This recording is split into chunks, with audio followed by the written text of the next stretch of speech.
மற்றொரு அண்மை தகவலை பார்த்துக் கொண்டிருக்கிறோம். காவல்துறை விசாரணைக்கு ஆஜராக பாஜக மூத்த தலைவர் ராஜாவுக்கு சென்னை உயர்நீதிமன்றம் ஆணை பிறப்பித்திருக்கிறது. மத மோதலை தூண்டும் வகையில் பேசியதாக தொடரப்பட்ட வழக்கில் இந்த உத்தரவானது பிறப்பிக்கப்பட்டிருக்கக்கூடிய அண்மை தகவலை பார்த்துக் கொண்டிருக்கிறோம். விவரங்களை செய்தியாளர் மதியழகன் வழங்க நாம் கேட்கலாம். மதியழகன், நீதிமன்றம் என்னென்ன விஷயங்களை ராஜாவுக்கு குறிப்பிட்டிருக்கிறாங்க? மதுரை திருப்பரங்குன்றம் மலை விவகாரம் தொடர்பாக இந்து அமைப்புகள் அழைப்பு விடுத்திருந்த ஆர்ப்பாட்டத்துக்கு காவல்துறை அனுமதி மறுத்தது. இதற்கு எதிராக இந்து மணி சார்பில் சென்னை உயர்நீதிமன்ற மதுரை கிளையில் அவசர மனு தாக்கல் செய்யப்பட்டது. இந்த மனு விசாரித்த உயர்நீதிமன்றம் பழங்கானத்தம் பகுதியில் ஆர்ப்பாட்டம் நடத்த அனுமதி வழங்கியது.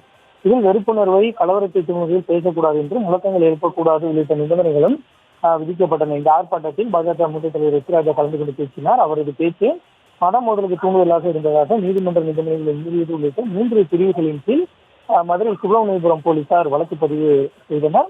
வழக்கு விசாரணைக்காக ராஜாவுக்கு காவல்துறை நோட்டீஸ் அனுப்பியது. இந்த நோட்டீஸை எதிர்த்து சென்னை உயர்நீதிமன்றத்தில் ராஜா மனு தாக்கல் செய்துள்ளார். இந்த வழக்கு நீதிபதி டி வேல்முருகன் முன்பு விசாரணைக்கு வந்தது.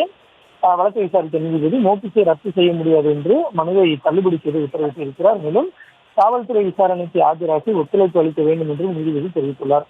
நோட்டீஸை எதிர்த்து வழக்கு தொடர மனுதாரருக்கு அதிகாரம் இல்லை என்றும் நீதிபதி தனது உத்தரவில் தெரிவித்திருக்கிறார்.